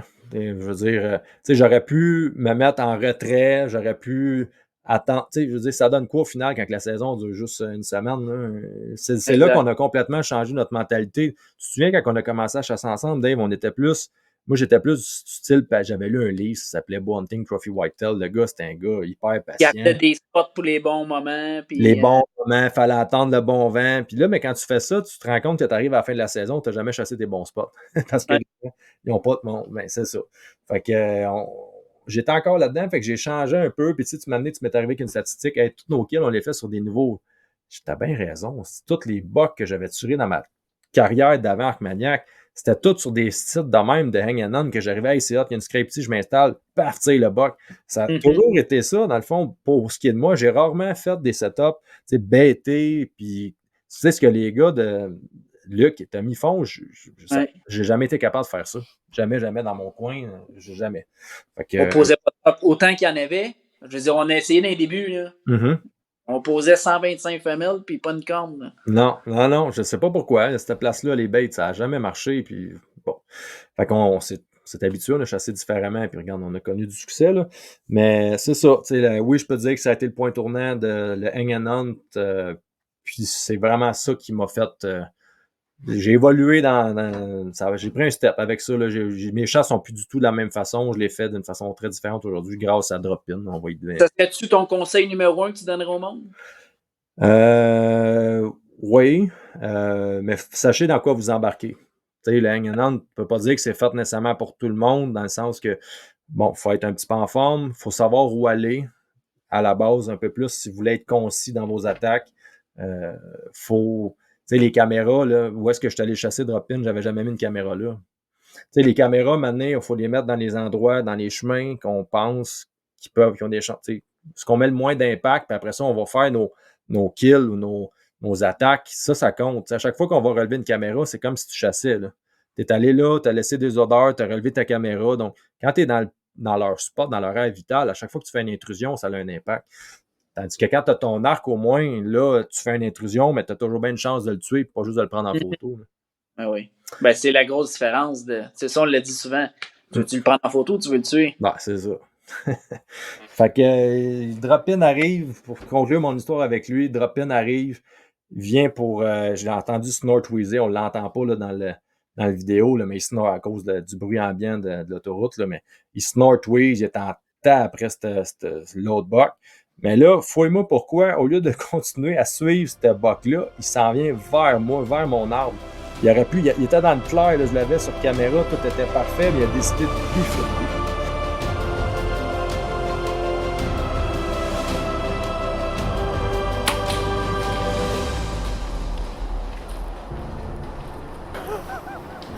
Vous pouvez même pas vous imaginer comment je suis content. J'ai pas pu filmer la shot parce que là, le buck ici, il y a un drop-in, le buck après lequel je cours depuis je sais pas combien de temps. Il s'est envenu avec un autre. What the fuck? Vous pouvez même pas savoir comment je suis content. Je viens de le voir tomber, il est juste là. Mon plus gros buck à vie. J'ai pas pu le mettre sur la caméra, mais savez-vous quoi? Je m'en crisse. Parce que ce buck-là, ça fait 4 ans que je cours après. 4 ans. Faut suivre son instinct. Puis bizarrement, on a fait une petite conférence, moi puis Dave, pour Normand. pour bonne chasse cet automne, début d'automne. Puis on disait qu'on avait comme 100%, la plupart de nos kills étaient faits dans des stands jamais chassés auparavant. Ça en est la preuve. Je viens juste de l'installer. J'ai chassé dedans une demi-heure, puis je viens de tuer mon plus gros buck à vie. Donc, il faut suivre son instinct, pas avoir peur de bouger. Je m'en vais chercher ça. C'est épique comme moment, je vous le garantis. C'est là que j'ai pas eu le choix de le tirer parce que là, il s'en allait tôt ou tard pogner mon vent. Là. J'avais pas le choix. Fait que là, j'ai dit, tu veux-tu le tuer ou tu veux le filmer? Là? Fait que Le tirer comment loin? Il était à 20 mètres à peine. Là. Puis je l'ai tiré de face parce qu'il s'en venait vers moi. Là. J'ai pas attendu qu'il se place, j'ai pas attendu, je voulais pas, lui, dès que j'ai une chance, je le pine. Puis... Fait que je l'ai tiré de l'avant vers l'arrière, mais il était quarter forward, dans le fond. Puis c'est une shot que j'avais jamais faite auparavant, puis que si j'ai une chance de refaire, je la referai. C'est sûr et certain. Il y a un trou gros comme un... Question. Il y a un trou gros comme un pamplemousse, si tu veux, quand tu tires là. Puis ça passe comme dans du beurre. Même avec ma Rage, j'avais encore mon setup de X, là, puis j'ai passé au travers parce c'est juste du mou. Là. Il n'y avait absolument rien. Fait que je l'ai vu tomber. Fait que j'ai pogné mon 4 roues. Puis je suis allé rejoindre mon père. J'ai dit, père, désolé de scraper ta passe de chasse, mais là, il fallait pogner de drop-in. C'est pas rien grave, là. C'est une consécration, puis on le sent bien dans la vidéo. Là. Quand tu te reviens, puis tu dis, je l'ai pas sur vidéo, mais je m'en crisse. Là. C'était senti, c'était vrai. Je l'ai vécu un peu avec J1. Moi, j'avais tiré dessus avant même. Le fait de closer ces histoires-là, 2015, 2016, 2017, c'est la 4e année que tu es après. Tu connais ce buck-là à peu près par cœur. Pendant ma blonde, voir comment de fois qu'elle a entendu parler de drop-in. Je veux dire, je trouve que c'est une partie de notre vie qui, comme un peu quand ton chien meurt. C'est con, mais tu sais, ton chien meurt, tu te dis, OK, ça fait 10 ans qu'il était avec moi. Mais ce buck-là, j'ai couru après pendant 4 ans. Fait que ça a été vraiment, tu sais, je l'ai dit dans la vidéo, là, le chasing. C'est-tu le fun? Courir après un buck. Les gens, tu sais, c'est plus juste que de chasser le chevreuil. On court après un buck. Moi, c'est ce qui me fait capoter dans ça. La chasse, actuellement, comme on l'a fait, là, dire, hey, moi, je shot mon dévolu sur un, puis à moins de tomber vraiment sur plus gros, là, les autres, ben regardez, vous passez votre tour à l'année prochaine. C'est un autre niveau. Je vois pas comment tu peux faire, là, tout amener ça à un niveau de plus, mettons, en tombant à 30. Mais dire je récolte un buck sur caméra, mais pas un buck. Je récolte ce buck-là. T'es arrivé à le faire quand ça connecte. Là, pour vrai, on a eu des super bonnes années. Là, on se le cachera pas. Là. 2016, 2017, 2018, 2019, 2020. Tu as continué après de ces 2021. Mais un moment donné, là, ça monte. Là, mais on sait que la chasse à l'arc, ça redescend. Fait que, on peut être dans une slump après pendant une couple d'années, mais quand ça remarche, là, c'est malade. Il n'y a rien. Non, il n'y a rien qu'à côté de ça. Puis, tu sais, les gens, chasser à l'arc, il faut juste être prêt à faire face à l'échec. C'est tout simplement ça. Tu sais, à un moment donné, dans tout ça, il faut chasser pour avoir du fun, être prêt à accepter l'échec parce que ça peut arriver, mais c'est ce qui rend les moments de succès encore plus hauts. C'est que là, tu sais, la facilité à un moment donné, là, on va l'écœurer, là. Tu sais, Charles Doris, là, il serait temps que tu sortes ton arc quand tu vas en Alberta parce qu'à un moment donné, la facilité de toujours tirer pour montrer que tu tires, puis là, je le fais de bon cœur, Charles, là, je t'écœure pour t'écœurer, là, mais moi, je serais pas capable. Ça me prendrait à m'amener de quoi tu sais, ça m'apporte pas. C'est dans la difficulté de ce que tu as accompli qui rend le degré de satisfaction ultime. Là. Fait c'est ma vision des choses. Maintenant, c'est pas tout le monde qui adhère. Il y en a qui ont moins de temps dans la vie pour chasser. Ça dépend tout de ce qu'on prend. Mais... On n'a pas tous les mêmes objectifs. Puis, c'est correct pour tout le monde. Mais je suis un peu d'accord. C'est sûr, je vais être d'accord. À un moment donné, il y a une évolution naturelle à un rythme différent de chacun. Là. Dire, OK, là, je t'écœurais des 2,5, je tombe aux 3,5. Ben oui, exact. Je t'écœurais à carabine, je m'en vais à l'arbalète, je m'en vais à l'arc, je m'en vais à trad. Il y a différentes options. Là, Ah ben, l'arc. Juste faire une femelle à l'arc, Dave. Là. Tu sais, faire triper tes enfants, tirer de l'arc. C'est-tu le fun de l'été? Moi, là, bon, là, l'hiver, j'en tire un peu moins. On a moins la possibilité, mais dès que l'été arrive, là, je me sors une petite bière, je tire de l'arc. c'est une activité le fun d'être capable d'amener tes enfants. Tu as même amené ta femme à tirer de l'arc. Je veux dire, maintenant, ça reste une activité beaucoup plus facile à faire que de tirer du gun. Là. Ça reste une activité familiale, abordable. Là. C'est pas. Là, si je veux continuer là-dessus, Raph, là, je veux dire, là, raconter ton histoire de fou de drop-in, là, le buck le plus médiatisé. Moi, personnellement, je pensais que tu aurais été vers un autre buck parce que justement, je disais drop-in, il y en avait beaucoup parlé. Puis je dis ce que tu as réussi à faire dans la deuxième année de la classique Whitetail, pour moi, c'est juste fou raide. Je veux dire, ça fait des années, je veux dire, depuis que je te connais, puis même avant ça, que tu as toujours chassé le chevreuil à l'arc. Mais là, depuis 2021, si je ne me trompe pas, tu es rendu 100% à l'arc traditionnel. Ouais, ben j'ai fait le switch en 2022 pendant la deuxième classique. J'avais commencé pour essayer en 2021, j'avais tiré une femelle, j'avais aimé le feeling, mais je voulais pousser ça plus loin, récolter un buck, puis c'est pas fait pour tout le monde, mais c'est fait pour moi, l'arc traditionnel. C'est ça que j'allais te demander, c'est quoi qui te motive, là? Parce que là, tu as amené ça à un niveau extrême. Là, l'année passée, en fait, ça fait 2 ans, 100% traditionnel, il n'y a même plus de classique whitetail, il n'y a plus de points à voir avec ça. Non, quoi qui te motive? Autant que ça peut paraître compliqué, Dave, que pour moi, je trouve que c'est la simplicité. Un bâton, une corde, puis le reste, ben, ça se passe entre les deux oreilles. Fait que c'est de la pratique. Je pratique, d'année en année, ça se perd pas. Là. C'est comme d'autres choses. Je reprendrais une arc à poulie, puis je repinerais pareil. La trad, j'ai tiré quelques flèches il n'y a pas longtemps. Mon ancrage est resté le même. Mon positionnement est resté le même. Mais, tu sais, c'est un coup que c'est enregistré, puis ça revient. Puis pour moi, d'avoir ça, ben là, c'est le... bon, je l'ai dit, le niveau de difficulté, pour moi, c'est le niveau de difficulté ultime. Puis c'est vraiment dans ça que... On dirait que de revenir à l'arc à poulie, je vais sûrement le refaire un jour pour chasser avec mon jeune ou quelque chose de même, mais je veux maintenir le niveau de difficulté à son plus haut. Puis en même temps, ben, ce que j'aime, c'est les contacts proches. Tu sais, dans tout ça, là, j'aime ça tirer ça à 15 mètres, 20 mètres, être proche. Fait que ça nous oblige à être encore plus agressif dans ma façon de chasser, dans ma façon c'est ça, dans ma façon de chasser tout simplement. Donc, j'ai pas le choix de chasser comme s'il n'y avait pas de lendemain. J'ai moins de temps aussi. Puis, tu pourrais te dire, t'as moins de temps, sors un gun, sors un arc à poulie. Non, j'y tiens, puis je te dis pas que j'ai retiré. Mettons qu'on va en Iowa ensemble, ça se pourrait que j'ai mon arc à poulie. Ça, je te le dis. Mais, pour ce qui est du Québec, avec ce que le Québec a à offrir, pour le moment, l'arc traditionnel, ça me convient amplement. M'a tiré des femelles avec ça. Sincèrement, j'ai du fun. Autant, tu sais, c'est simple, mais dur, parce qu'il faut gager les distances, il faut être capable de compenser. Mais la technique qu'on a développée, je trouve, on l'a pas développée, mais qu'on a mis de l'avant pour tirer, moi, je trouve que ça marche bien. En tout cas, ça l'a augmenté, ou en fait, ça l'a accéléré la courbe d'apprentissage, assurément, pour l'acte traditionnel. Fait que, tu sais, là, ça fait déjà comme 1h15 qu'on jase, Raph. Ça va vite, hein? Et moi, je voulais t'amener un peu à parler. On n'aura pas le temps, là, je pense, de parler de ton buck râteau que tu as tiré en Ontario. Ça sera pour une autre fois, mon homme. Ben, on en reparlera à la limite parce que je pense que de toute façon, si je ne me trompe pas, prochainement, ceux qui auraient manqué la finale de la Classique Whitetail vont avoir la chance sur YouTube de voir la vidéo de cette récolte-là. Exactement.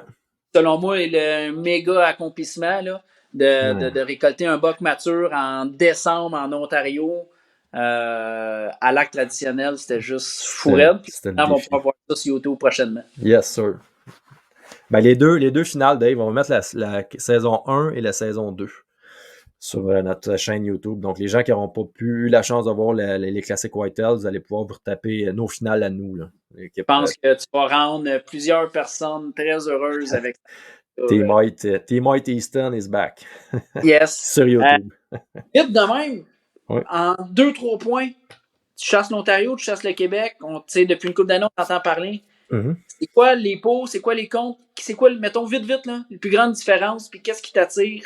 L'Ontario? L'Ontario, moi, je trouve ça plus dur à chasser que le Québec. Donc, ça me donne encore là un défi supplémentaire. Je chasse vraiment pas en Ontario comme je peux chasser ici au Québec. Les densités sont beaucoup plus faibles. Mais il n'y a pas de chasse à carabine. Donc, moi, ce qui m'attire vers l'Ontario, la zone que je suis, c'est qu'il n'y a pas de carabine 0-0. Moi, je veux rien savoir de ça. D'entendre pétasser à carabine non-stop autour de moi sur à peu près tout, ça... Je sais pas. Tu vois, il y en a peut-être qui vont nous trouver imbéciles de garder nos arcs là, pendant cette période-là, mais pour moi, je veux dire, ça me donne rien. Je sais pas. Je trouve que si on est comme à pas à force égale, même si pour être à force égale, il faudrait qu'on ait une carabine comme tout le monde, mais c'est pas ça que je veux faire. Fait que je trouve que le fait qu'il n'y ait pas de carabine, ça rehausse le niveau de qualité des bocs, tout simplement. Bah, ben écoute, c'est bon à quoi? C'est bon. En fait, c'est que les gens comprennent que c'est pas plus. Tu vas pas là parce que c'est plus facile, bien au contraire. Ben non, oublie ça, c'est pas plus facile, ben non. Mais parce que vraiment l'expérience de chasse Oui, est elle est différente. Ben, probablement. j'ai plus de temps, Dave. Tu sais, la saison est plus longue. C'est un peu qu'est-ce que tu répondais aussi de ton côté au podcast, c'est que des saisons longues, on a du temps pour chasser. On a surtout des saisons qui sont le fun. On peut chasser la première de novembre, on peut chasser. Tu sais, je peux patterner des box sur bien plus longtemps, dire OK, dans tel temps de l'année, il est à peu près à telle place, dans tel autre temps. Tu sais, c'est ça le fun. C'est pas un sprint, là. C'est un marathon, la chasse là-bas. C'est ce qui manque au Québec, à mon avis. Ben, dans ce cas-là, je vais profiter de cette phrase-là, puis je vais te poser ma prochaine question que tu m'as posée, puis que tu as posée à tout le monde. Je vais y passer, moi aussi. Si je te donne le droit de changer 3 règlements pour rendre la chasse au Québec plus intéressante, dans l'optique du chasseur sérieux, tu es sérieux dans tes affaires, tu m'as posé la question au volet, mettons, familial. Qu'est-ce que toi qui es sérieux, qui recherche peut-être une expérience de chasse plus axée sur la qualité, qualité du gibier que tu vas chasser, c'est quoi que tu changerais? Trois règlements. Ben, pour commencer, on va commencer par le commencement. Il y en a gros qui ont répondu le 2 bocs, ces affaires-là. Bon, tu sais, je suis 100% d'accord avec ça. Je trouve que ça fait pas de sens. On peut clairer ça tout de suite en partant. J'enlèverais le 2 bocs par simple principe. Mais ce que je ferais, c'est que j'obligerais quiconque qui achète un permis dans des zones qui sont soi-disant à forte densité de tirer une femelle avec un boc. Obligatoirement. Tu veux tirer ton boc, ben ça se mérite. Ben, tu tires une femelle. On contrôlerait. Le problème qu'on a dans les zones ici, c'est que, genre la 8, on est tellement débalancé. Là. Il y a 12, 13, 14 femelles pour un boc. Là, je veux dire, on est-tu capable? Parce que le ministère veut qu'on tire des chevreuils, c'est définitif. Là. Fait que pour en tirer, ben, faites-nous tirer des cerfs en bois, puis obliger les gens d'en tirer. C'est pas compliqué, là. Maintenant, il faut arrêter de vivre avec la mentalité de. Ce qui gère la chasse actuellement, c'est les 55 en montant, 65 en montant. Ceux qui ont vécu des périodes difficiles de la chasse des années 70, des années 80, ce qu'il n'y en avait pas, puis il fallait protéger les femelles à tout prix. Là, on est pris avec ça. Il faut protéger les femelles. Non, il ne faut pas protéger les femelles. Il faut les tirer, les femelles. Si vous voulez avoir de la place pour des beaux bocs, il faut tirer des femelles. Il faut abaisser le niveau de femelles. Fait obligatoirement, moi, j'irai avec ça. Deuxième règlement, j'allongerai la chasse, tout simplement, pour avoir du fun. Tu sais, les pères de famille, là, les gens qui ont des fins de semaine bouquées, on n'a plus de temps de chasse. On est rendu qu'on est pitché avec 150 autres 1000 chasseurs, tous dans la même zone, dans le même coin. La pression est là, t'entends tirer. C'est pas le fun partout. Moi, j'aime pas ça, du moins. Là. Donc, je rallongerai la chasse. Puis le troisième règlement, c'est que j'amènerai la carabine à 4 jours. 4 jours de carabine, 5 jours max. Mais, je suis un gars quand même généreux dans la vie. J'allongerais, je veux que les gars qui chassent au gun aient du fun aussi. Donc, tu veux chasser au gun? Parfait. 5 jours de carabine. Je te donne 5 autres jours de poudre noire. Puis s'il faut, je te donne 4 jours de fusil seulement, poudre noire aussi ailleurs. Tu sais, on peut répartir les saisons différemment. Arriver avec le même nombre de jours de chasse au gun, mais répartis dans d'autres. Tu sais, donner une chasse à la poudre en octobre, là, excuse, là, mais c'est pas le fun de la chasse à la poudre des années qu'on avait 2000, 2001, 2002, aller jusqu'à 2019. Là. C'est pas pantoute ça. Donc, à un moment donné, il faut donner une belle expérience de chasse à tous, rallonger le temps de chasse, puis il faut tirer du chevreuil. Il faut se rappeler que s'il y a des troubles de densité, là, c'est parce qu'il y a trop de femelles, c'est pas parce qu'il y a trop de bocs. C'est le nombre de bocs qui fait office de la qualité de la chasse. Au final, c'est bien beau voir pas 20-30 femelles par jour. C'est vraiment ça qu'on veut? Ben moi, non. Fait que le chasseur sérieux, il faut abaisser la densité pour améliorer la qualité de l'habitat. Donc, il faut tirer de la femelle. Il ne faut pas avoir peur de ça. Hey, je suis des gars, Dave, là, Bill Winky et compagnie, là, ça avait plus de bocs que de femelles sur leur terre à force de tirer des femelles. On s'entend, ils n'ont pas d'hiver là-bas comparé à ici. Mhm. Mais si la tendance se maintient dans le sud du Québec, les hivers seront peut-être pratiquement inexistants ou presque pas. Je veux dire, l'hiver qu'on a eu dernier, c'était rien. Là, presque pas. Là. Fait que, plus qu'on est dans le sud, moins qu'il y a d'hiver. Tu vas en Outaouais, il y a des hivers. Tu vas dans le nord, il y a des hivers. C'est pas géré pareil. Mais là, c'est géré uniformément comme si le Québec était pareil partout. C'est pas le même, ça marche. Là. Et pas le ben les de chevreuils sont pas pareils partout. Fait que c'est ça mon âme que je changerais. J'espère que j'ai pas été trop drastique, mais je veux faire plaisir à tout le monde. Mais tu sais, c'est pas normal que dans la chasse à l'arc, on ait même pas deux. On a 2 fins de semaine, mais que la carabine, elle ait 3 fins de semaine. C'est bien plus compliqué de tirer un chevreuil à l'arc. Ils vont dire, mais il n'y a pas d'adepte. Mais il n'y a pas d'adepte parce qu'il n'y a pas de saison. Vous avez coupé d'une saison. Donner des permis supplémentaires, il y a tellement de façons de faire. Là. On a juste à ouvrir nos yeux et aller voir ce qui se fait ailleurs et arrêter de penser qu'au Québec. On a fait des États, prendre des États comme l'Ohio qui n'a pas, je veux dire, des chasseurs à l'arc. Il y en a, là. M'excuse, là, mais il y en a, mais tu peux chasser 4 mois. Là. Ben, les gars vont s'acheter des arcs, c'est bon pour les magasins, c'est bon pour tout le monde, Dave. C'est bon pour l'économie des magasins. Puis, tu sais, l'affaire, je trouve aberrant, là, c'est pourquoi ils veulent qu'on tire des femelles, mais pourquoi que le gars à carabine, là, rendu, il peut pas tirer une femelle? Faut qu'il soit tiré au sort pour tirer une femelle. On va en Ohio, là, ton tag, c'est quoi? C'est un either sex qu'il appelle. Ça veut dire que ton tag, tu peux tirer un buck, une femelle avec l'arme que tu veux, on s'en fout. Le but, c'est qu'il y a une femelle qui tombe ou un buck qui tombe. Ouais. Tu as des tags juste de femelles, fait que tu tires avec ça. Mais encore là, tu peux tirer à carabine ta femelle si tu veux. Mais c'est un nombre contrôlé. C'est quelque chose, c'est pas n'importe qui. Maintenant, il faut qu'il y ait ton permis de tag de femelle, juste de femelle, ben là, il faut que ça soit checké maintenant, parce que là, on sait, les tags sont petites au Québec. Si tout le monde fait dans le tas à carabine, ça ne marchera pas. Mais par contre, on peut y aller avec un nombre limité de ces affaires-là. Là, il y a moyen de faire mieux que ce qu'on fait là. Il y a place à amélioration, maintenant. Ça, c'est clair. Là, tu vas passer, pour vrai, là, tu vas être on the spot. Je t'envoie les questions à rafale que tu as envoyées à tout le monde. Oui, je vais y aller bien straight. Ça fait déjà 1h24 qu'on parle. Là. Un mot, 2 mots, bien court. Yes. Puis, on veut voir vraiment ce que tu penses réellement à l'intérieur. Vas-y, T'es début octobre, tu prends en photo un mature 2 fois. En fait, là, sur, mettons, une semaine, tu le prends 2-3 fois au même endroit. Je peux m'attendre à la réponse, là. Évidemment, tu n'as pas de spot là, tu n'as pas rien. Tu bouges-tu ou tu attends de reprendre une photo ou tu replaces une autre caméra pour le reprendre ailleurs? Tu fais quoi? Ben, dans ma question que je pose, je ne spécifie pas si c'est le jour ou le soir, là, mais non. Je vais aller dans la direction que je le vois aller en fonction. Si c'est le matin, il rentre à un endroit, ben pour la chasse du soir, je vais aller dans la direction qui est allée. Je prends mon stand puis je bouge. C'est-tu un bug de 160 que tu sais qui est âgé à 3 ans et demi? Ben, peu importe ce que je suis, oui. Oui. Est-ce que tu préfères une pointe de chasse fixe ou mécanique? Fixe. Tu utilises quoi présentement? La même que toi, la VPA. Quel signe qui t'allume le plus quand tu scoutes, quand tu prospectes? Des grattages, des frottages? Frottage all the way.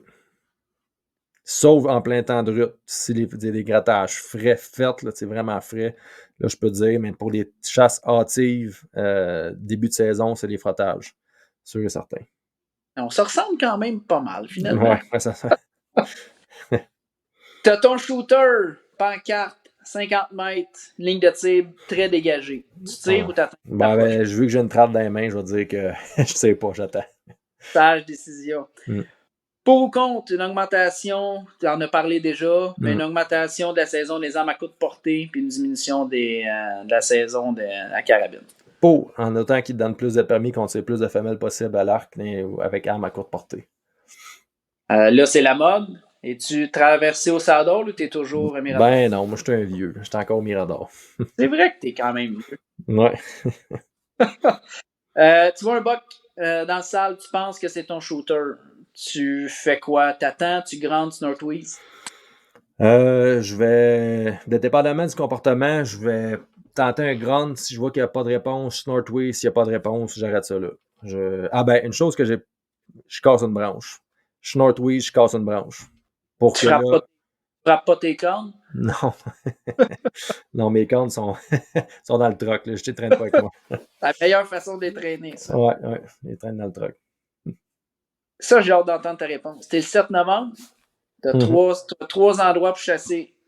Un stand à proximité d'une bête, un stand à 60 mètres d'un bord de champ de maïs non récolté, ou un stand sur une trail de femelles qui mène à un endroit très sale, possiblement un bedding. Matin, bedding, soir, champ de maïs.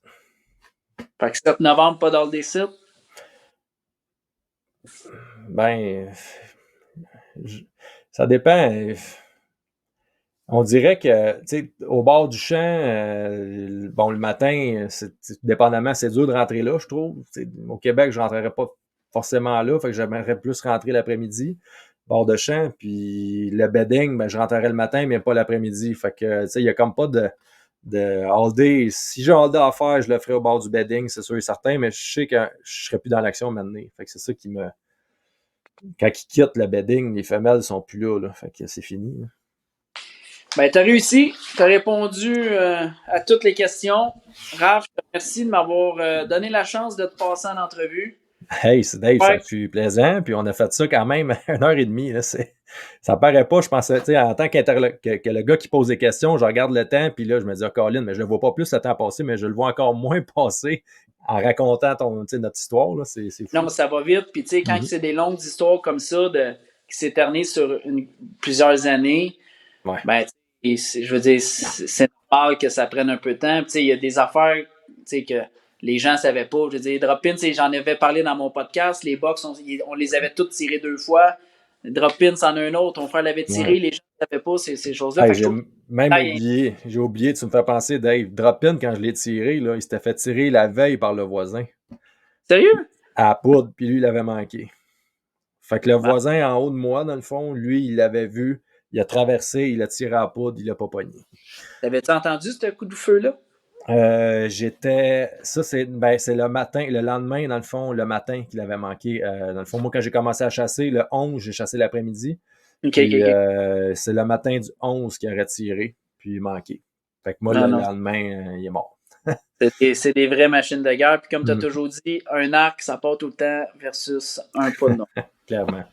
Hey, Raph, je te remercie. On finit ça là-dessus. J'espère que les gens sont pas trop fâchés que j'aie pris le lead pour non. de Box Story. T'as bien fait ça, Dave. Je te félicite. Ben, je te remercie. J'étais un peu nerveux au début. Ça faisait longtemps que j'avais pas fait ça. Mais finalement, je pense que ça se perd pas trop. On dirait que t'as ça dans le sang. Ça vaudrait la peine que tu reviennes. C'est bon. Écoute, je prends ça en note, puis on fera une petite annonce à un moment donné si jamais ça se concrétise officiellement. Super. Merci à tous d'avoir été là, puis on se dit à la prochaine fois, la gang. Ciao. Box Story vous a été présenté par Premium Mix, expert en chat nourricier, en collaboration avec Hoyt et Easton Archery, ainsi que les caméras de surveillance Bushnell. Je vois ça, je suis tellement content.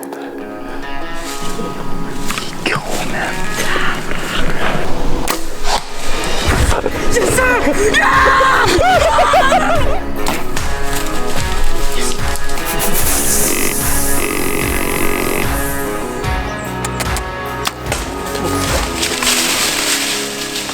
Soyez sérieux, achetez Hoyt.